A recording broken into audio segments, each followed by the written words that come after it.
Oi pessoal, sou Baltazar Gonçalves, sou historiador e poeta, escritor. Essa semana aconteceu durante uma manifestação ah, contra Bolsonaro, o governo Bolsonaro, em São Paulo, a queima de um monumento, uma estátua do Borba Gato, apelido de um dos bandeirantes que virou ícone da história e que passou para a história como um herói do descobrimento, do desbravamento do território nacional.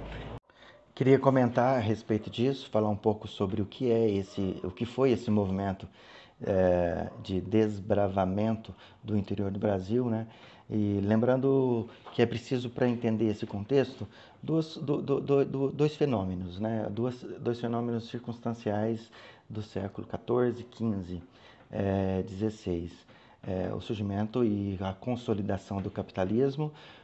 Portugal já era uma nação capitalista que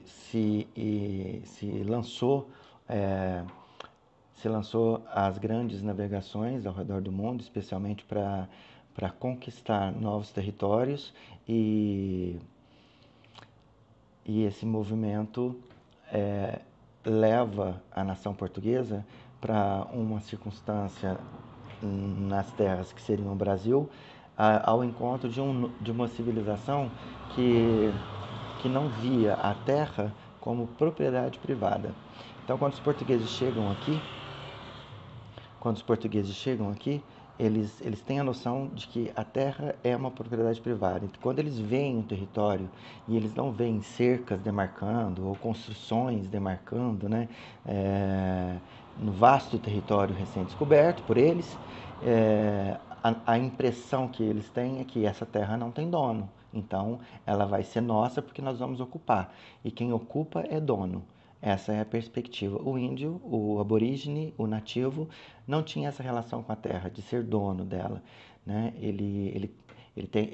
Tinha e tem uma relação de pertencer à terra e de usar a terra não para acumular riqueza ou plantar para guardar em celeiros né, com essa finalidade de estocar produção, né, que é muito própria do capitalismo. Ele usa a terra na medida da sua necessidade, de subsistência, mas nem por isso ele deixa de ser dono da terra, né, mas é de uma outra perspectiva em que ele é dono. Então esses dois universos vão entrar em choque.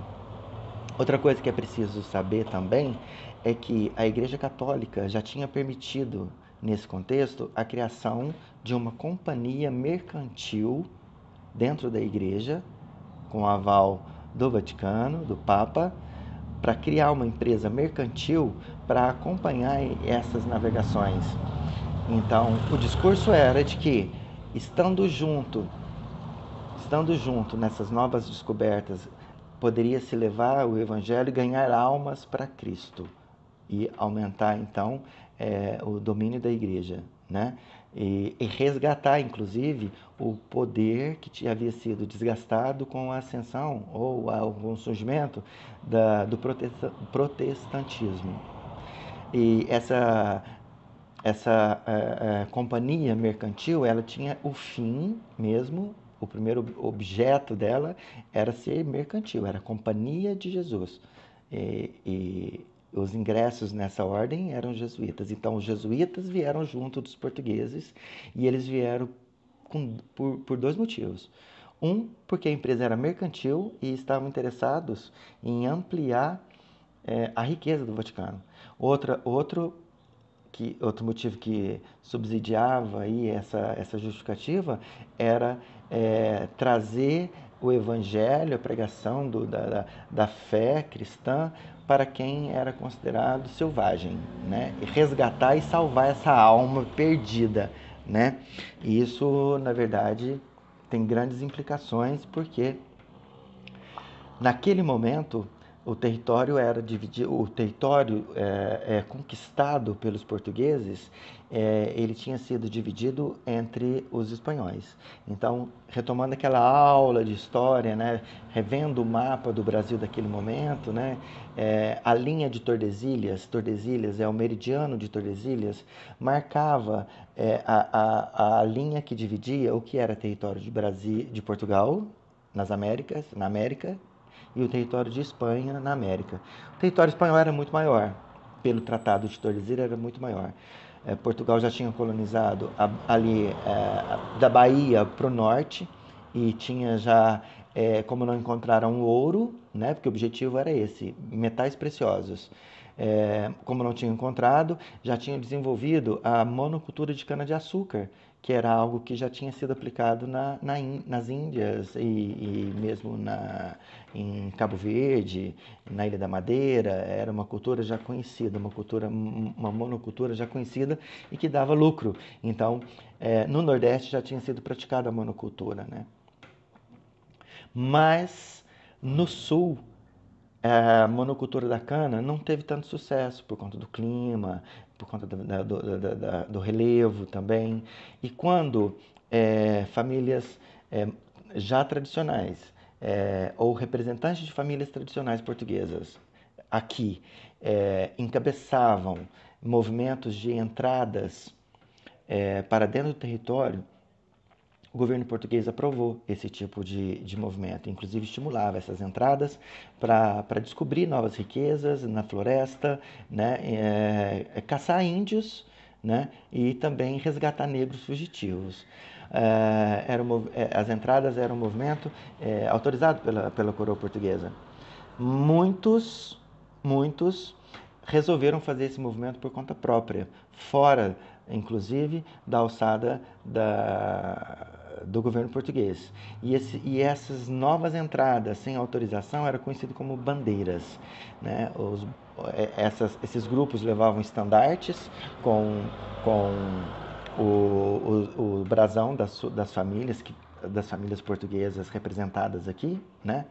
Nesse movimento de penetração para o interior, e foi justamente esses movimentos que foram fazendo com que os povoamentos que eram construídos ao longo dessas marchas para o interior fossem levando a linha que dividia o território de Portugal e Espanha, mas para dentro. E isso, claro, contrariando o acordo que tinha sido assinado entre as duas coroas, coroa portuguesa e coroa espanhola. E o Tratado de Tordesilhas foi, com o tempo, negligenciado, ele foi superado, ele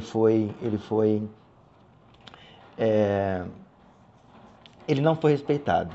Né? Ele não foi respeitado e esse movimento de bandeiras para dentro foi desbravando o interior e fazendo com que o território que hoje nós conhecemos fosse tomando forma. Né? Claro que esse território, depois, mais tarde, ele se consolidou através de guerras e de lutas e outros tratados com a Espanha. Mas o que importa dizer aqui é que esses bandeirantes, eles eram capitalistas predatórios, né? E eles iam, a intenção era essa, descobrir ouro e prata, metais preciosos. E se não achasse, trazer índios cativos e escravizá-los. Isso foi feito no começo, né? Como as distâncias começavam a ficar muito longas de São Paulo, né? De trazer os índios para São Paulo, para a capitania de São Paulo.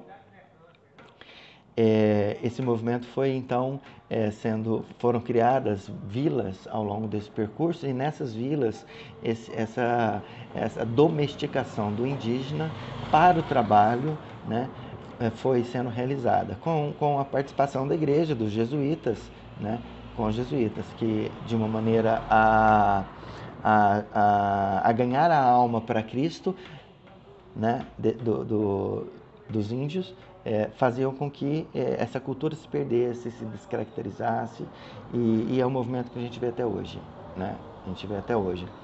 Eu queria só passar e dizer algumas palavras a respeito disso, por conta desse vandalismo que houve, contra a estátua do Borba Gato.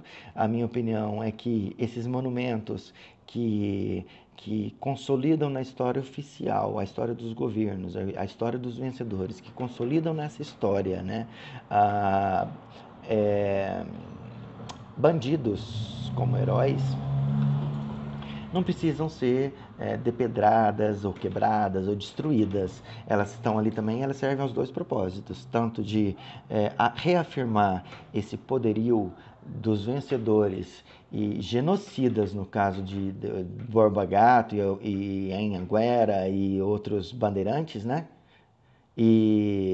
Mas eles também servem ao propósito de ser pano de fundo para uma aula de história, né? E assim eu acho que a conscientização é a oportunidade. Esse momento é uma oportunidade para falar sobre o assunto. Para saber mais, leia mais, né? E de preferência não leia os livros didáticos, né?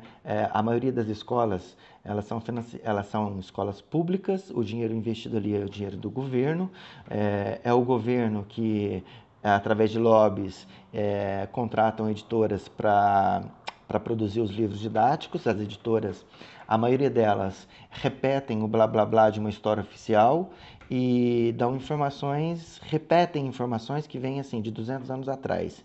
E a maioria dos livros didáticos não tem uma postura crítica.